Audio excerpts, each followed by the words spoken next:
Welcome back to Best in Class, the podcast where we talk with education leaders, policy experts, and innovators about the ideas shaping Arizona's schools. I'm Patti Bezanson, and today we're tackling a topic that may sound technical at first, but has major implications for students, families, and the future of public education in our state. And that topic is Arizona's state land trust. And I'm Peter Bezanson, Patti's trophy husband. When most people think about school funding, they think about taxes, they think about legislative budgets, but Arizona was given millions of acres of land at statehood to help our public schools. And the story of what we've done, or I guess in this case, what we haven't done with that land, is a much bigger deal than most people realize. And to help us make sense of that story, we're joined by two guests with deep experience in Arizona policy and finance. Glenn Farley is the Director of Policy Research at Common Sense Institute, Arizona, and previously served as Chief Economist in the Governor's Office. Lorenzo Romero is President of BASIS Educational Ventures and formerly served as Arizona's State Budget Director. Glenn and Lorenzo, thank you so much for being here today. Thanks for having us.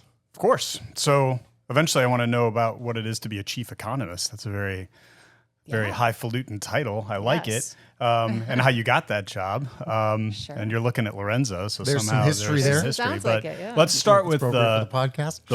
Let's start with the 101 level of the state land trust. So what is it? And what is the state land trust? How is it related to public charter schools? So just talk to me like I'm an idiot. Yeah. So if you'll humor me for a moment, we'll go on a brief sort of historical journey. State land trusts have their origins in nationhood, really, the beginning of the United States, which is the United States had a question to answer when it formed in 1789, and that was, how would it handle the admission of new states into the country? How would it divide up the lands, and how would those lands be used? And there's a statutory construct that was created and used for states beginning in the early 19th century. The first was Ohio and ending in Arizona and New Mexico. We were the last two states admitted to the Union under the structure, but otherwise everybody in between more or less was admitted under the structure. The structure contemplated what lands would be private and what lands would be public, and how would those public lands be used. Within that structure, the federal government specifically set aside a portion of the land to be for the benefit of what they called common schools. That's what we today would think of it as district and charter public schools. There was no mechanism in place to fund these. The federal government knew they were to be state and local responsibilities, but there was really no understanding of how they would be paid for. No formal tax structures. The nation was just beginning. The idea was, we'll set aside a portion of the land specifically to raise funds and proceeds to finance that system. So that's the origin. What's different and special about Arizona is the size of our land trust grant. It was about twice the average state's land trust size, and how we have managed that land ever since. Unlike the average state, Arizona has retained 80 to 90% of its original land grant as physical land. And that's the genesis and how we got here. But briefly, succinctly, it's physical land held in trust for the benefit of common schools, K-12 schools. So you mentioned, I'm curious to know, you mentioned it compared to the average, but and you're saying we still have a bunch of land in trust and the average state doesn't? That was granted it. So compare us with New Mexico or Colorado, or I can't remember which other states have land trusts. But both of those are fair and correct statements. So for context, it was 9 to 10 million acres that the state was given at statehood, and we still hold as physical land 8 to 9 million acres. So think 8 million acres in the state of Arizona today, or about 10 to 15% of the total acreage of the state, are held in trust for the benefit of K-12 common schools. Yeah. And just to clarify, Glenn, these aren't federal lands like, when folks talk about lands and they talk about, selling land to the private sector. This type of land here we're talking about, the state land trust, is not those lands. Correct. This is land specifically set aside for a singular purpose. That's providing funds and financial proceeds to common schools. It is different from other categories of public and private lands. There are parks, national parks. There are forests. There are preserves. There's BLM land, which is land set aside for the benefit and use of the federal government. And then there are other state lands set aside for the benefit and use of the state government. So this is its own separate category with its own separate and distinct purpose. But if you add up all those public lands, this is another interesting thing about Arizona compared to the average state, and particularly the eastern states. About 80% of the total acreage in the state is held by some sort of public beneficiary between those federal lands, the state lands, the land trust lands, and then the Indian lands. Okay, so somebody who owns land, has a nice house with a nice view, desert behind them, they hear this, do they need to be worried that we're talking about their land, the land behind their house? Well, so if you're buying a house, you do due diligence and you determine, is the land behind me or surrounding me? Is that land trust land? Is that federal lands? And so if folks bought a property and they knew that there was land trust around their property, then those folks just need to recognize that that land eventually, at some point in time, is going to get sold.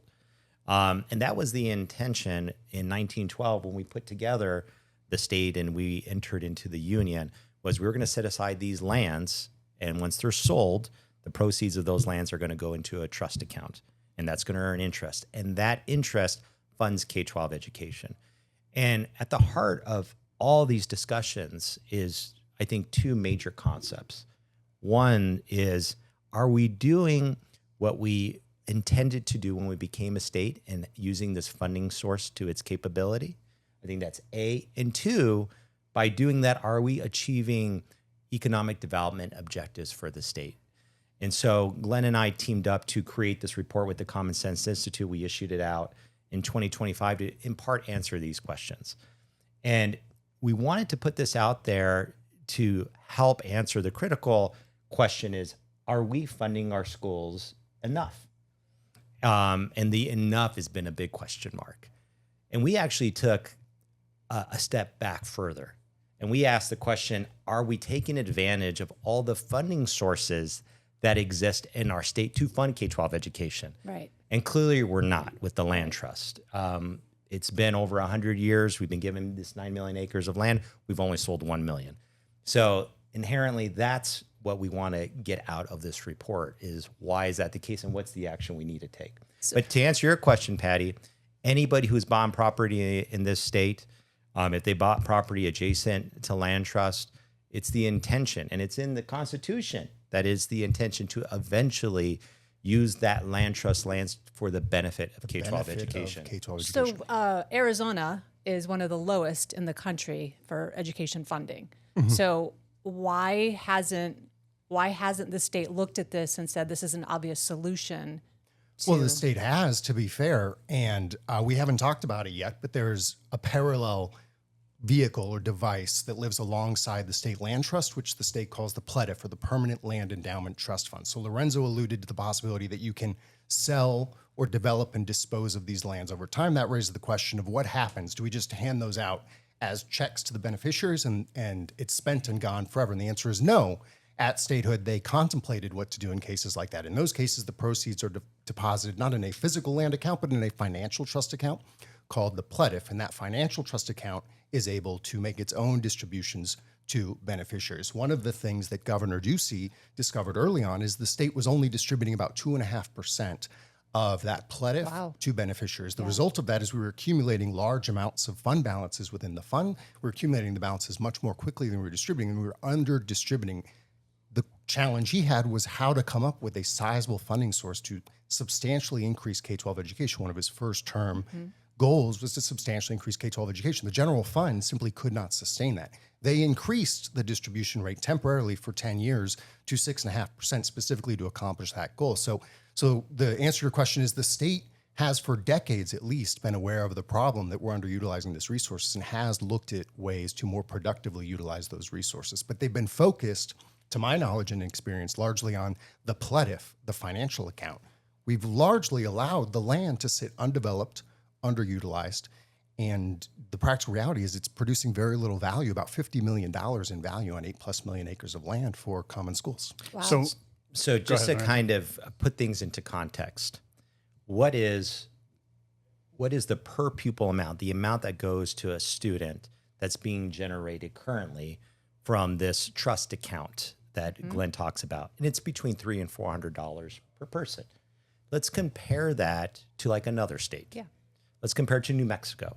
When New Mexico, they're funding $3,000 to $4,000 per pupil from their trust account.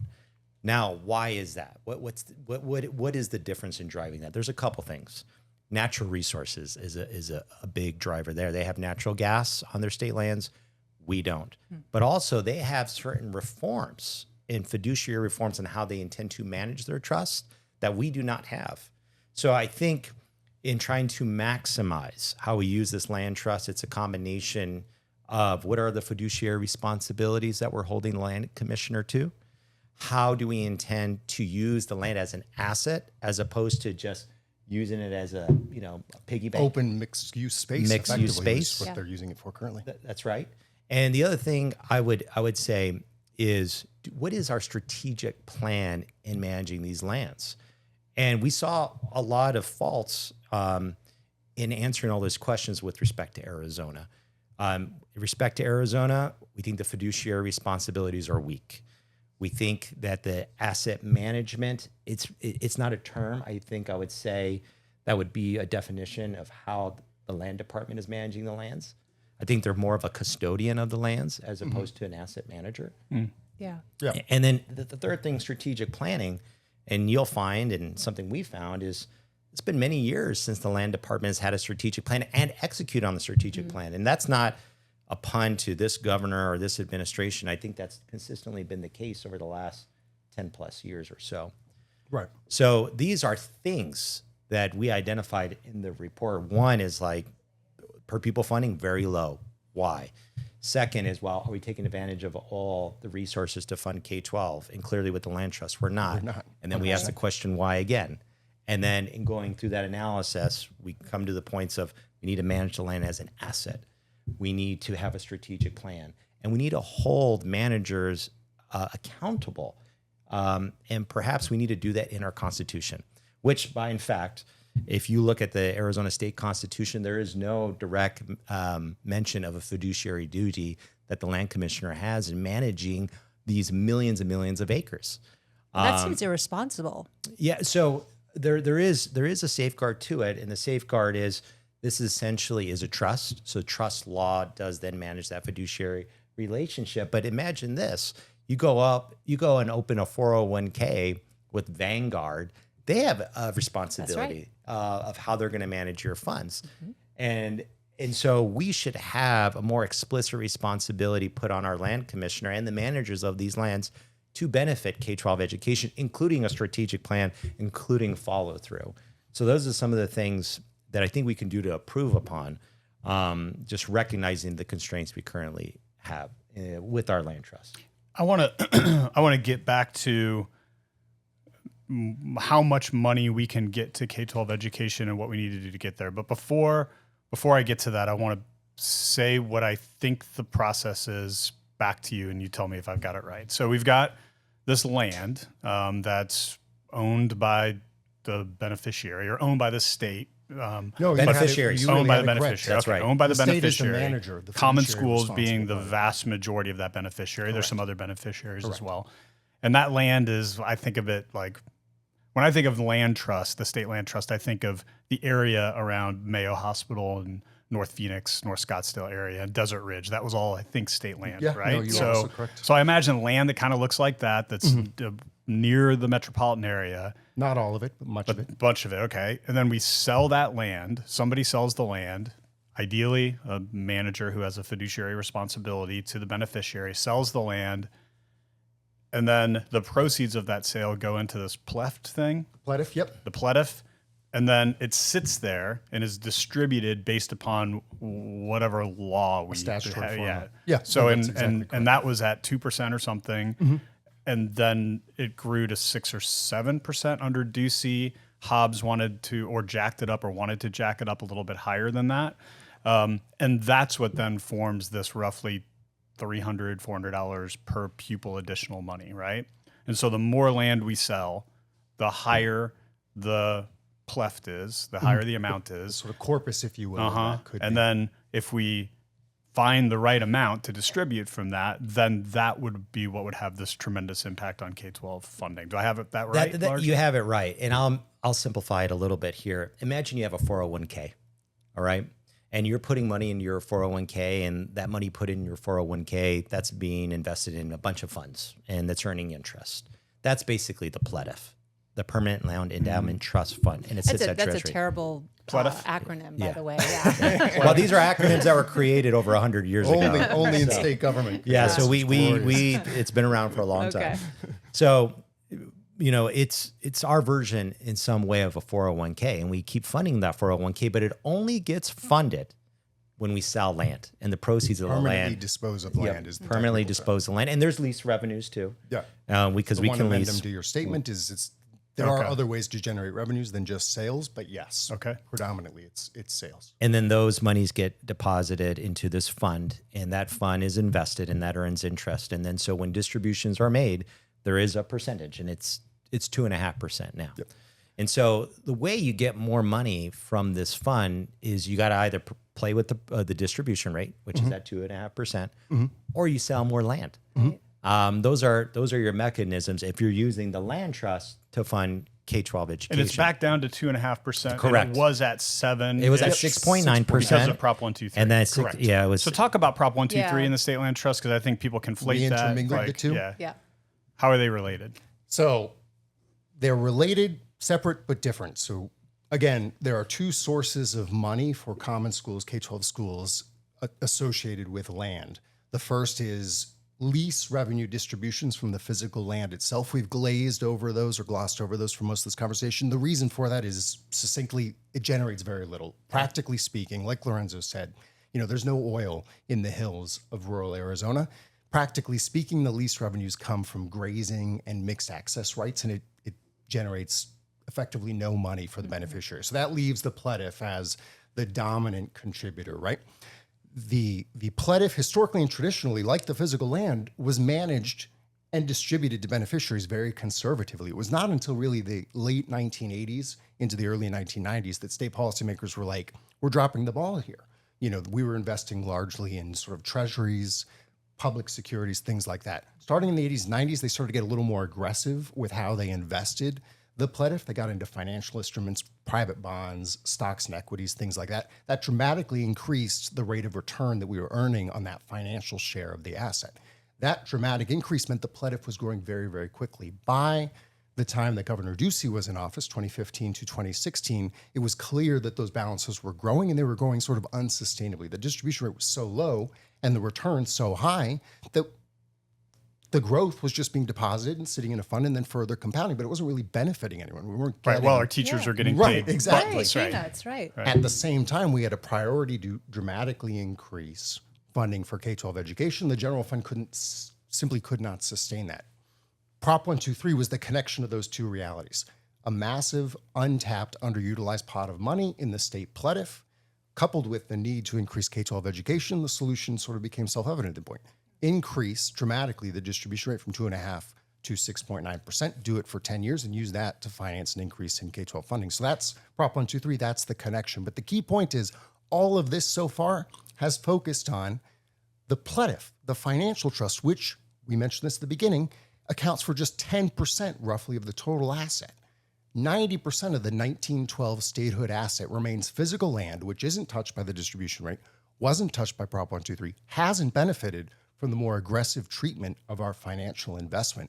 Land Department continues to operate today the same way it did in the 80s, the 70s, and the 60s and before, which is extremely conservatively. That land isn't being really built on. Desert Ridge, you mentioned it, was an experiment and novel at the time they did it, and that was, 10, 15 years ago? Not that long ago. It's largely being used for grazing, light hunting, things like that, things that generate no real revenues for folks.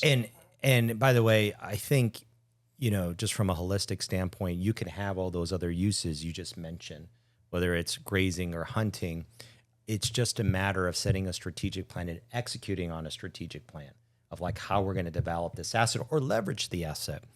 And that's what you guys say, and that's what your piece is focused on. That's it's really like what is the strategic plan for selling the land? How much should we sell and lease? And how much is it worth? How much is it worth? And what would that mean in terms of education funding? So if we followed your guidance, what would change? Where would we end up? How much additional money would we have in the PLETF to distribute? So before getting to answering that, and we have the answer for that, but before getting there, the one thing I just want to point out here is when we did Prop 123, it was everything that Glenn had mentioned, but there's one additional element. There was a political opportunity.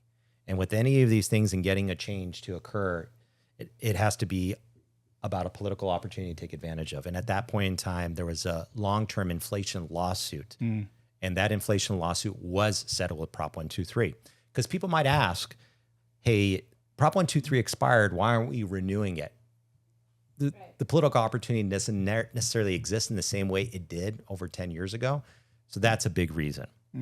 And with respect to doing things responsibly in terms of selling land off aggressively, what we point out in this report is about 1/3 of the acreage, approximately 8.5 million acres, is within 5 to 10 miles of towns, cities, population centers.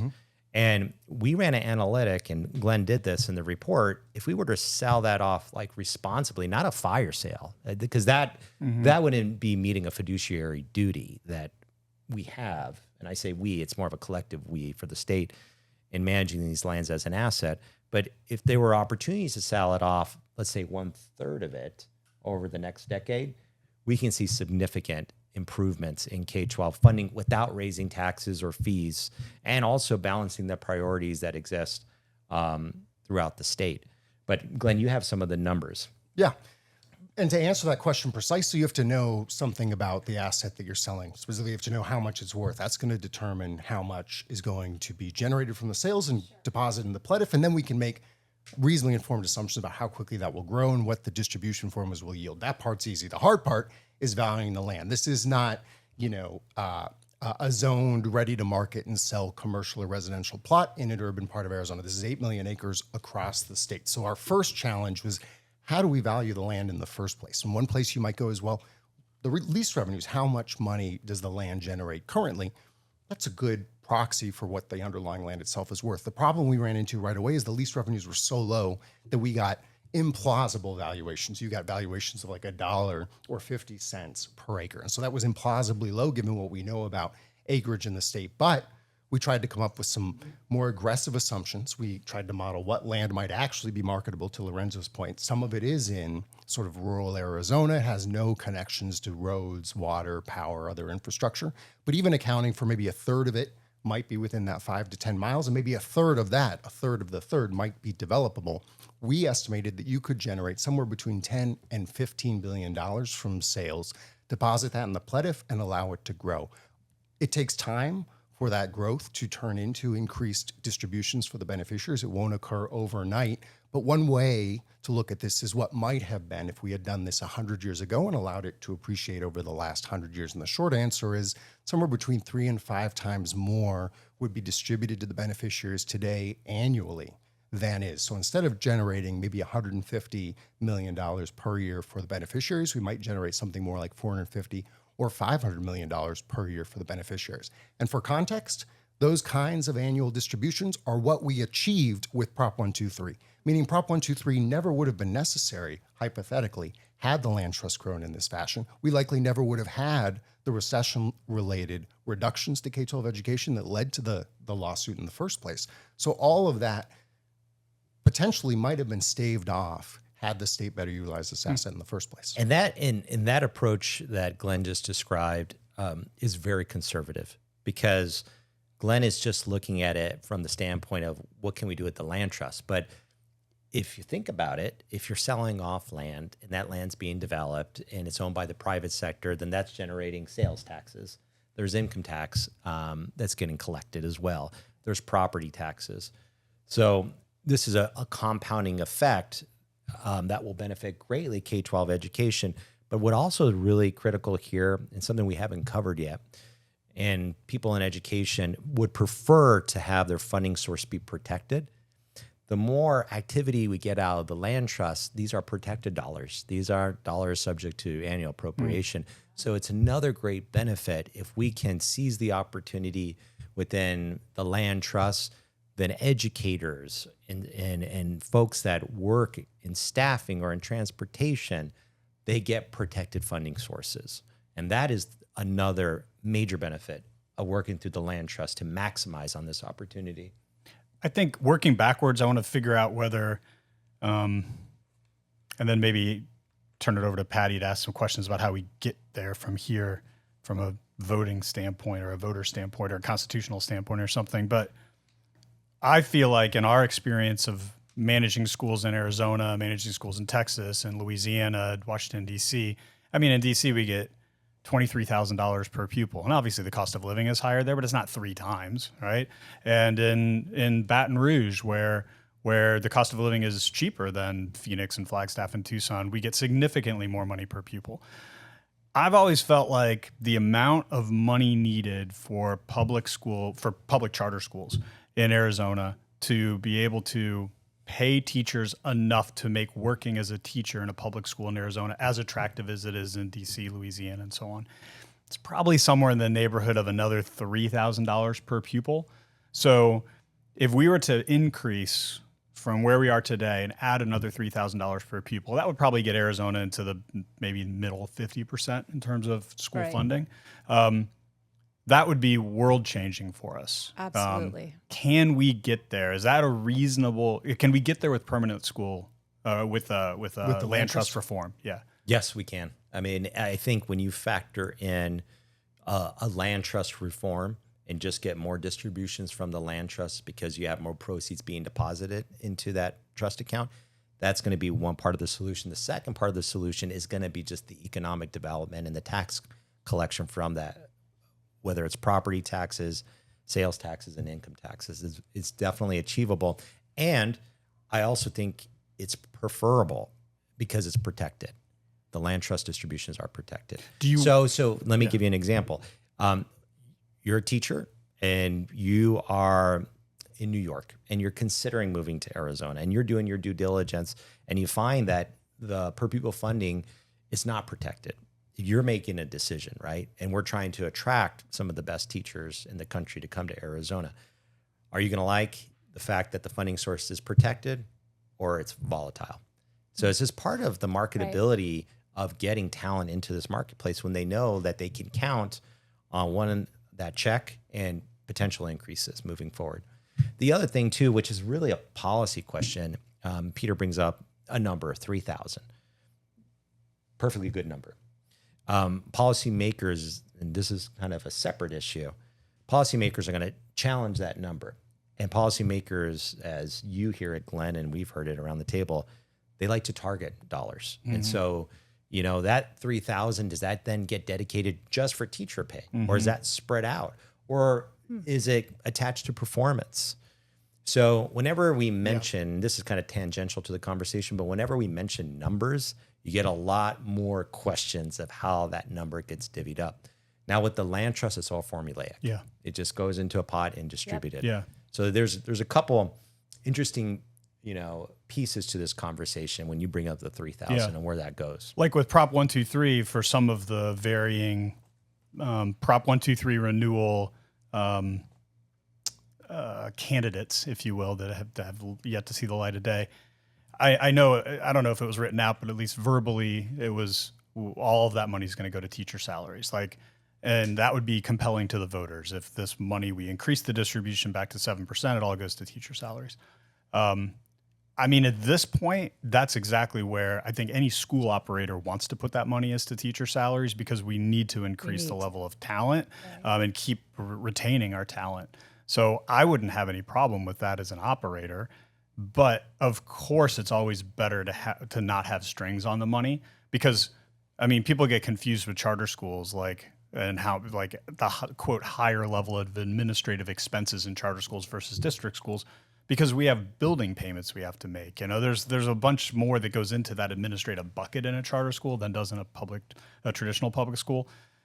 Are you worried? So I would accept some sort of. I just want the money so that we can get the money to teacher salaries, right? So I will accept strings on that money if I have to. One of my biggest fears, and then I will turn it over to you, Patti, as I promised. Well, one of my biggest fears is that we get something like $3,000 out of the land trust per pupil per year, and the legislature starts thinking about how they can cut education. And I worry about that. Do you guys worry about that? Do they just replace the funding source? They say, well, they've got more money than they need now, so let's go ahead and lower the base level support. Or do you just think that's so politically unfeasible that nobody would try to cut? So I think forecasting some of these hypotheticals is difficult. But here's where I would say where the strategy of developing this land and creating more economic opportunity, there's more dollars that are going to be available to fund, Medicaid, to fund universities, to fund public safety. And frankly, to fund K-12. And to fund K-12. So maybe the opposite of what you fear. Yeah. I hope so. Because of that element. And I have always viewed it as a budget director, and I believe Glenn views it the same, but I won't speak for Glenn, even though we're close, is that growth solves a lot of our challenges. If we're a growing, vibrant economy, we have jobs growth, we have higher tax collections, businesses are doing well. And so a major part of this strategic plan, in my view, should be the land trust being part of our economic development strategy for the state. And the only thing I'd add on that is there are, in addition to those political protections that I think K-12 as a funding priority has in the state of Arizona, there are also legal protections that K-12 has. So order of operations matters, and that was part of what was being litigated that Lorenzo raised in the Prop 123 question. Once the money is in the formula, it becomes very legally difficult for state policymakers to claw that money back, regardless of the source of the increase. So if the land trust is ever allowed to coincide with an increase in the base support level or an increase in the statutorily guaranteed formula funding level, that becomes very difficult for the legislature to claw back. So that's a legal protection. And if they do, that they get voters back in rely on. court like they were before, which led to Precisely Prop right. 123. Sorry, But I Pat. also think Lorenzo's correct on one other point that I think is worth mentioning, which is we have a historical precedent for what the legislature does when it has more general fund than it expected. And the answer is, what has the legislature done with that general fund over the last 5 years or so, when the general fund effectively doubled in a very short amount of time?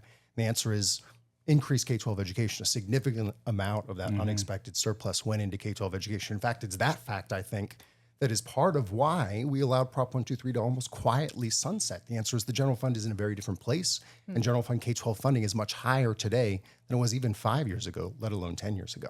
So I think that context matters. Wow. You talked earlier about the missed opportunity, the fact that it's been mismanaged historically, and now it just seems to be stuck. What, as beneficiaries, the common schools, what is our recourse? What do we do to get this unstuck? It's such a great question, Patti. And I would say, because I've just personally vested in this issue, I have 3 young kids and they all go to different types of schools. And I know, Glenn, you have some young kids. And Glenn and I, as being just 2 dads, we really paired up and we were doing this report in the middle of the night because, one, we have knowledge in this space. Sure. And we wanted to do something where, there's a real analysis, there's real math, there's a real methodology here. And we wanted to put this in the public square for people to discuss and debate and get the conversation going because it's so long overdue. Right. And so we're attempting to do that. We did take some other steps. We, as you all know here, we've got some legal analysis done about what would be our next step to do this, to do something in a meaningful way. And I would say the reforms are a few. One is we got to update our Constitution, and we got to place a fiduciary standard on the land commissioner and how we expect them to conduct the business for the beneficiaries. And Glenn and I, we've done some work on this, and there are actually other fiduciary standards of excellence. Our pension funds, the Arizona State Retirement System, for instance, their director does have what's called a prudent investor fiduciary standard and how they manage assets. And managing assets is a standard we need to put on the land commissioner. So that's, I think, the first thing we need to do. The second thing I think we need to do is think about how we intend to use these lands moving forward. Do we want to develop them? Do we want to seek more public-private partnerships to develop them? Because if we develop these lands, we put infrastructure on these lands, they become more valuable. Desert Ridge, again, is the Texas example. And if they're more valuable, then they could be sold at a higher price, and a higher price, that's more money that goes into the land trust, and we could do more distributions. And by doing that, we accelerate economic development for the state. So I do think we should look more into that. So I think it's about reforming the fiduciary standard for the land commissioner. 2, we need to move to manage these lands as an asset. 3, accountability. And you make up a great point. K-12 education, we represent almost 90% of these lands. but we're not part of a board. We're not at the table having these discussions. And I give members of the legislature a lot of credit. This existing session, they're not out yet, but this existing session, there have been ideas of creating some type of advisory board. I don't recall if anybody on these advisory boards represented K-12 education, but they should, because we are the beneficiaries. Yep. So we should be part of that conversation. And the last thing is just execution. So what does execution look like? Anything that involves reforming our land trust has to go back to our voters. It has to go back for a constitutional amendment in the state of Arizona and potentially be ratified with Congress through the Enabling Act.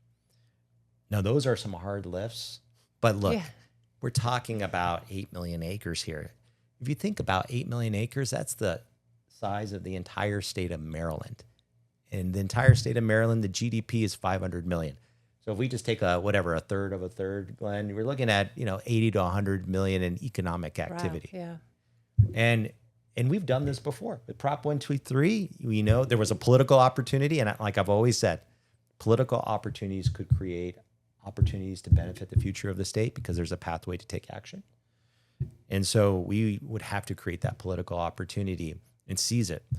And it would require our voters taking action on it and Congress. But we shouldn't be afraid about that. I mean, we had the CAP. We improved CAP. We were part of the Hoover Dam project. Yeah. Real leaders will lead. And it's going to take leadership to get it done. And Prop 123 involved all those same things. There was an act of Congress to enable Prop 123, and there was an act of the people. But frankly, even if we decide that is a lift, or it's a lift that's either infeasible or not immediately available to us, is something that would take time, that's no excuse for inaction, because the land department itself exists as a functioning managing entity today that ought to be responsive to the needs of the beneficiaries. And so one can just encourage the land department to be more flexible under the existing statutory arrangements that it has. And I'm not a lawyer, Lorenzo's not a lawyer, but what we have heard in our conversations with stakeholders, there are tools, authorities, and options available under the current laws and the current rules that would enable them to be more flexible and more aggressive and to generate revenue. And we have historical examples of that over the past 20 years or so. There were no constitutional changes that enabled the development of Desert Ridge, which was a public-private partnership that led to first the development. Development came first, then leases, then sale. That order, and it generated tremendous value. If that could be replicated at scale, at even 1 million acre scale, let alone 7 or 8 million acres, we've grossly underestimated the potential value in those cases. And none of that required statutory changes, constitutional changes, anything like that. So there are administrative options between here and there. But I think in the long run, I 100% agree with Lorenzo. The current federal, state constitutional, and state legal structure is just too conservative.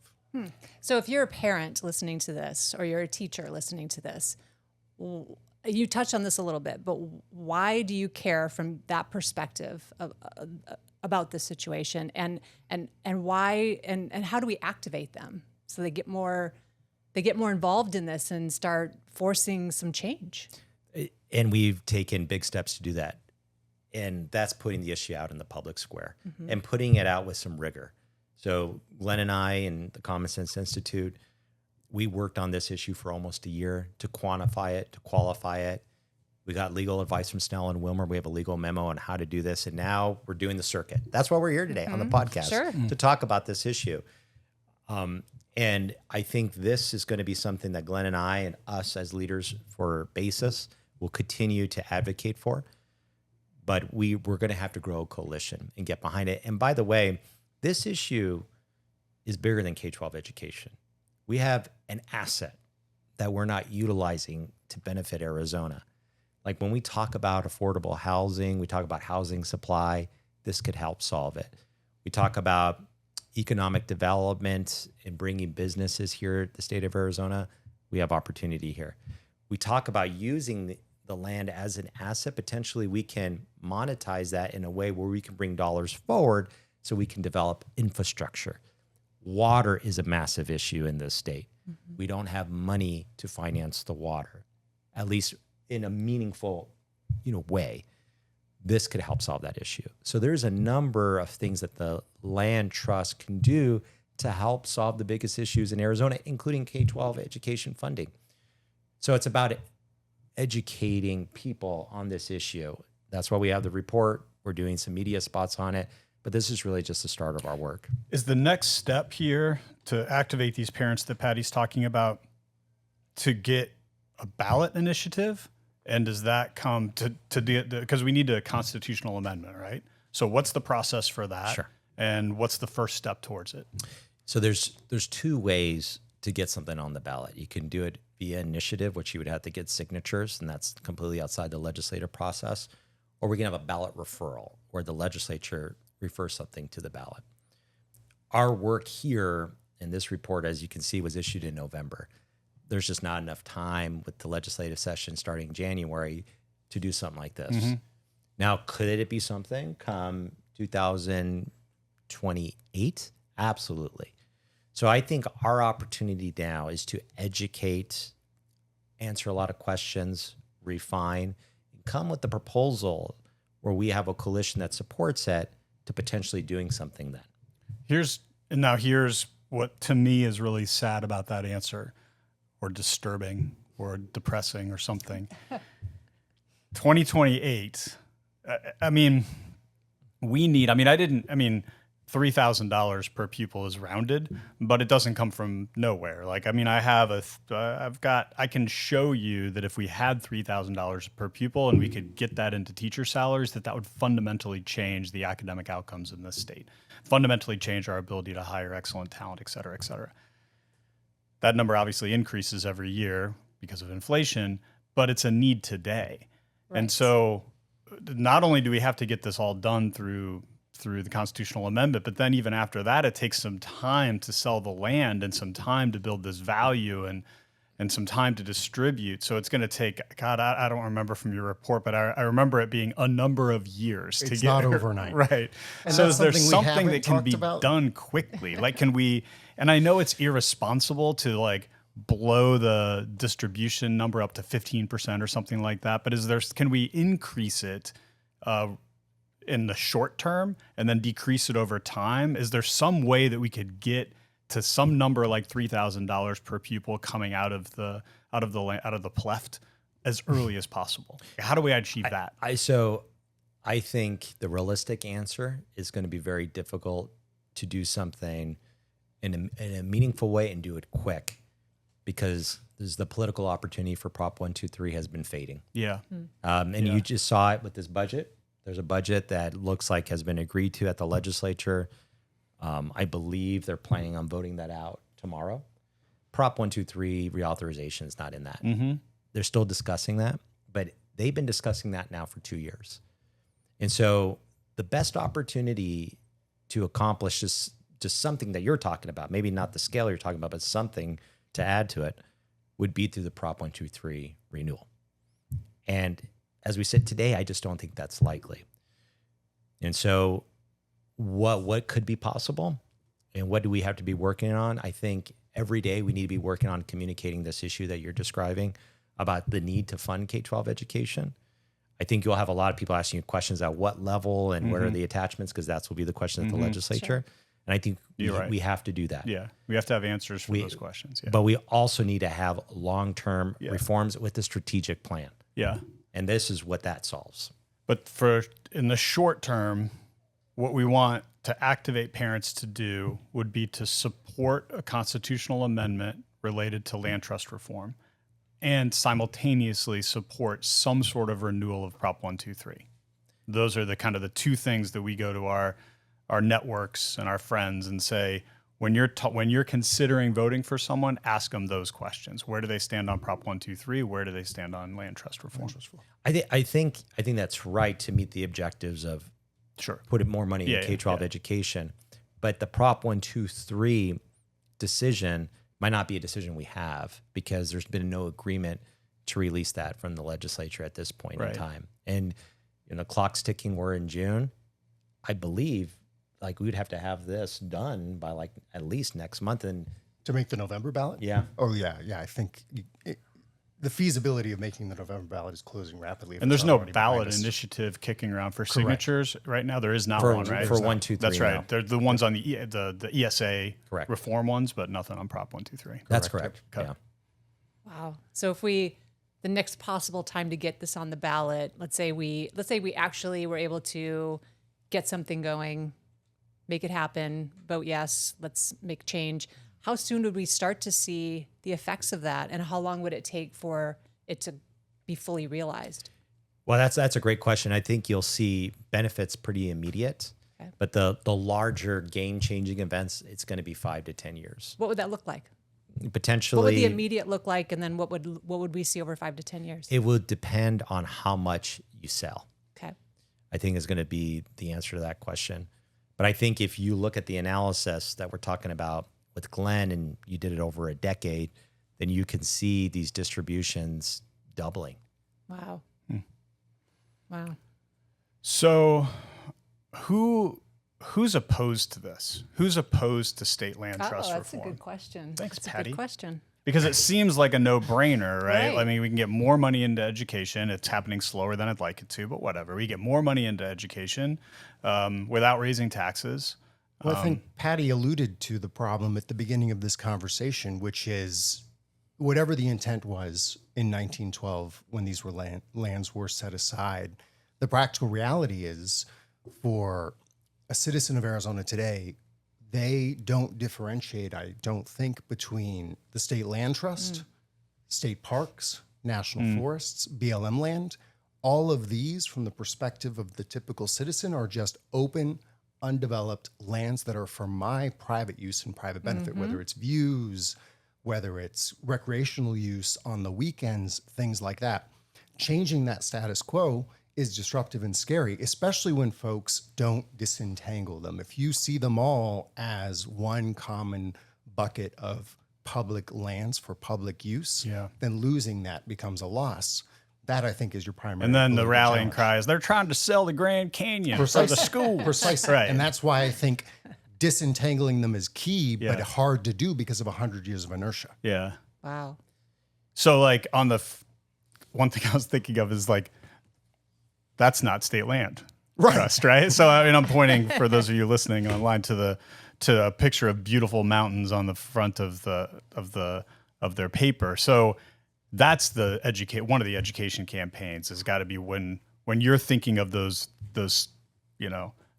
painted desert and the beautiful mountains outside of Sedona and stuff like that. That's not what we're talking about. Precisely. So, I've kind of alluded to this in this talk, but you can have great policy ideas, but if the great policy ideas can't take advantage of a political opportunity, that policy is not going to go anywhere. And the inverse of that is you can have a great political opportunity and the policy can be so-and-so, that has a better chance, right? For better, for worse. So what's going to be, I think, important in getting the land trust proposal that we're thinking about here, and again, we're continue to think, and it's evolving, and we want to build a coalition, and we want to work with those people who are currently using the land trust because we don't want to hurt them. I think working to solve a problem that's even bigger than K-12 education, like a water issue, is a political opportunity because it's good policy. It's the apex point of good politics and good policy. Can you solve some of the largest challenges that the state has with this land trust reform? Can you solve a water issue? Can you solve a K-12 issue? Can you solve a jobs issue? Can you solve a housing issue? I think if a proposal was put together that addressed all those issues, you're going to get the coalition you need to do something relatively soon and meaningful. And You're solving a lot of problems. I mean, can you make the Yeah. Arizona Cardinals good? I mean, what's left to be solved? you got to be careful with that one, Peter. Or the Suns? You got to be careful with that one too. Training fields on these state lands, perhaps. Yeah. Oh, I mean, there that's you how go. we get the Cardinals There in. we go. I saw Big Red a couple days ago. I love Big Red, so I'll just leave it at that. I love our home teams. I love our home teams too. I don't do. understand the sports reference. I'm sorry.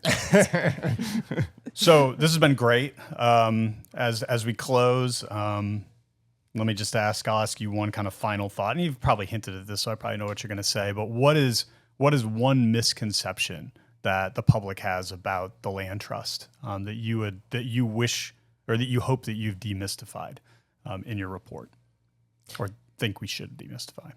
So I'll go first, but Glenn, you should go too. A lot of folks don't understand that even with this land trust reform, they're afraid it's going to take away from like the beauty and these public lands in our state. And for folks that just take inventory of the state and how we were created and what is out there for being protected, even if we were to liquidate, I'm not saying we're going to liquidate anything, but I'm just saying hypothetically, if you were going to liquidate over a period of time, which that was the intent, there's going to be over 70% of the state's lands that's going to not be held by the private sector. Yep. It's going to remain undisturbed. So if folks are concerned about conservation and preserving land, that objective was achieved from the very start of statehood in terms of what's available or could be available. No, Lorenzo is exactly right. I think that is, we've alluded to it throughout this conversation, that is the single biggest misconception that creates the missed opportunity is folks hear and see the land trust as being a land trust set aside for the public. It was not. When we say land trust, we mean something very specific. That was an asset. The fact that it's land is besides the point. It was an asset that was set aside for the benefit of K-12 education and the common schools. Once you correct that misconception, I think the rest falls into place very nicely. Yeah, well said. Where can listeners find your report, and where can they see a map of the land trust? Yeah, they can find it on the Common Sense Institute's website. That's commonsenseinstitute.org/Arizona. You can also follow us on Twitter at CS Institute AZ. And look at the report. The report goes into a lot more detail, explains the methodology, the assumptions. I think you'll find that if anything, our assumptions are conservative, but the key point is this is a massive asset the state is sitting on and not using. Great. Well, we'll make sure to add that link to when we post this podcast so that listeners can jump to it and reference the points that you're making. One final takeaway in one sentence. What do you most want a parent or voter to remember the next time they hear this issue come up in the news, in a campaign, or in a ballot? Solutions. Okay. Yeah, this proposal has solutions for the state. Yeah, more funding for K-12 education. If parents want that, which I think polls show most parents do, this is a source of more funding for K-12 education with no tax increases. Amen, brother. Yeah. Glenn, Lorenzo, thanks for spending time with us. Thanks for going over this extremely complicated issue, you guys, and Common Sense Institute. You're state treasures. So thank you for Appreciate you. Thank you for really banging the drum on this. Yes, Thanks for having us. Thank you very much. And thank you to our listeners for joining us for this conversation on Arizona's state land trust. These policy choices may seem far removed from everyday life, but they do shape what is possible for Arizona schools for decades to come. I'm Patti Bezanson. And I'm Patty's best friend, Peter Bezanson. This has been Best in Class. Thanks for listening.